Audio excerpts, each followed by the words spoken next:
नमस्कार मित्रों, आपको मेरे चैनल पे स्वागत करती हूँ। आज के वीडियो में हम परिवर्तनी एकादशी व्रत की कथा के बारे में जानेंगे। साल में पड़ने वाला हर एकादशी की बड़ी महत्व होता है। इसी एकादशियों में से परिवर्तनी एकादशी का भी विशेष महत्व है। इस दिन भगवान श्री हरि योग निद्रा में अपना पार्श्व परिवर्तन करते हैं, अर्थात करवट लेते हैं। इसीलिए ये एकादशी को पार्श्व एकादशी भी कहा जाता है। इस दिन भगवान श्री हरि की वामन अवतार की पूजा किया जाता है। तो चलिए अब हम परिवर्तनी एकादशी की व्रत कथा आरंभ करते हैं। महाभारत काल के समय पांडुपुत्र अर्जुन के आग्रह पर भगवान श्री कृष्ण ने परिवर्तनी एकादशी के महत्व का वर्णन सुनाया।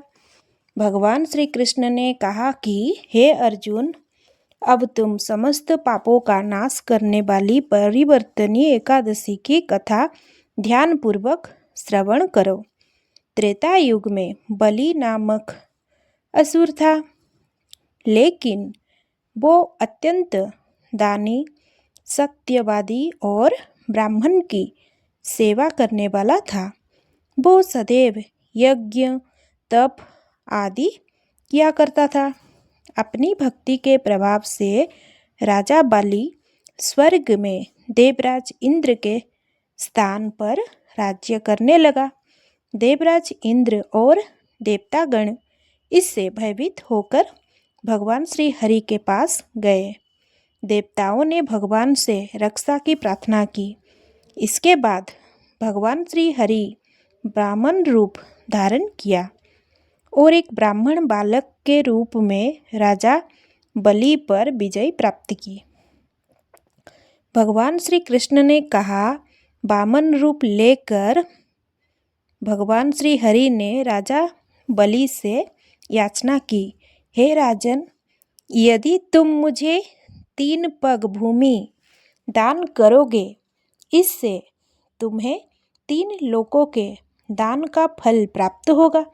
राजा बलि ने मेरी अर्थात भगवान श्री हरि की प्रार्थना को स्वीकार कर लिया और भूमि दान करने के लिए तैयार हो गया। दान का संकल्प करते ही भगवान श्री हरि ने विराट रूप धारण किया। एक पांव से पृथ्वी, दूसरे पांव से एड़ी से स्वर्ग तथा पंजे से ब्रह्मलोक को नाप लिया। अब तीसरे पांव के लिए राजा बलि के पास कुछ भी शेष नहीं था। इसीलिए उन्होंने अपने सिर को आगे कर दिया और भगवान वामन ने तीसरा पैर उनके सिर पर रख दिया। राजा बलि की वचन प्रतिबद्धता से प्रसन्न होकर भगवान वामन ने उन्हें पाताल लोक का स्वामी बना दिया और फिर भगवान श्री हरि राजा बलि से कहा कि मैं सदैव तुम्हारा साथ रहूँगा। परिवर्तनी एकादशी के दिन भगवान श्री हरि की एक प्रतिमा राजा बलि के पास रहती है और एक क्षीर सागर में शेष नाग पर शयन करती है। इस एकादशी को विष्णु भगवान सोते हुए करवट बदलते हैं। इस दिन जो भी भक्त एकादशी व्रत रखते हैं, पूरी विधि विधान से पूजा करते हैं, उनके सारे मनोकामना पूर्ण होकर उन्हें मोक्ष की प्राप्ति होती है।